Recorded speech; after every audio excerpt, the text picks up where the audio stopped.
黃之鋒先生。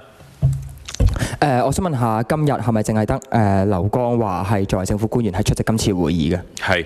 係好嗱，咁如果咧今日咧剩翻得呢一個最佳辯論員劉江華喺度單打獨鬥嘅話咧，咁我知你作為呢個上屆立法會選舉嘅落選人啦，咁其實入咗官場咧都少咗好多機會公開發言嘅，咁所以咧我想喺度咧就問你兩個問題。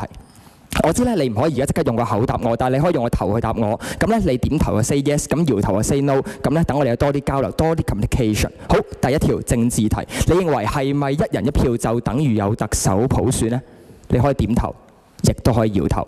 你講晒先啦。你個頭唔喐嘅。一陣間我哋俾時間佢回應你哋嘅。1，好唔緊要，我唔直接答你，我用例子答你。你睇下金正恩都係一人一票產生，咁唔通北韓就係一個民主國家咩？而家人大81框架只係由一個小圈子提名委員會決定邊個可以做特首候選人，結果淨係得啲愛國愛黨同埋靠住權貴上位嘅人先可以去參選。而家中央不斷同你講話有得投票就等於係普選，但其實根本就係名存實亡。有得投票但係冇選擇權就唔叫普選啦。我哋想選士多啤梨蘋果橙，你就淨係俾3個爛橙我哋揀，咁樣有得投同冇得投其實都冇分別。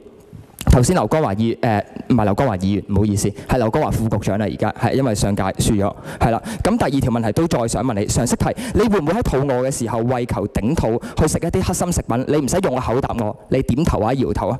你繼續講啦。點頭啊？你繼續或者搖頭，或者揈個頭都得嘅。不過唔緊要，垃圾桶應該冇耳仔嘅。好。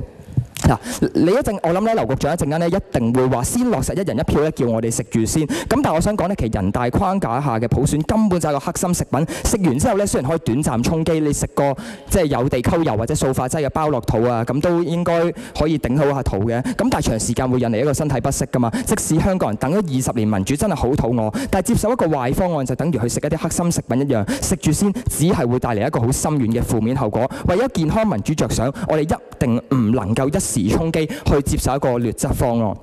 即使京官同我哋講話，2017年唔係終極方案，可以完善，有得慢慢修改。但係香港人喺人大81框架唔變嘅情況之下，你同我哋講話有得修改，我就真係唔知點修改。修改嘅話，變好定變壞，我哋又唔知。所以學民思潮一定反對，要求否決。咁所以呢，今日我哋特登帶咗個劉江華啊，唔係帶咗一樣同劉江華好有關嘅垃圾袋過嚟，就係希望呢送呢個垃圾袋俾劉江華。咁可惜就唔係橙色啦。咁就係希望呢去讓劉江華副局長明白，我哋今日就係希望將呢一個袋住先方案直接袋落一個垃圾袋裏邊去否決咗佢。我諗你對於呢個垃圾袋應該都會有一個特別嘅感受啦。咁正所謂咧，呢個真理係越辯越明㗎。咁所以學民思潮咧，而家就喺度下戰書，係要求同政府公開對話，係去討論政改問題，探討到底能唔能夠重啟政改，同埋普選立法會係咪等於廢除功能組別。希望劉江華副局長一陣間可以清晰回答，普選立法會係咪等於廢除功能組別？收我哋封公開信，唔該晒。吳文謙先生。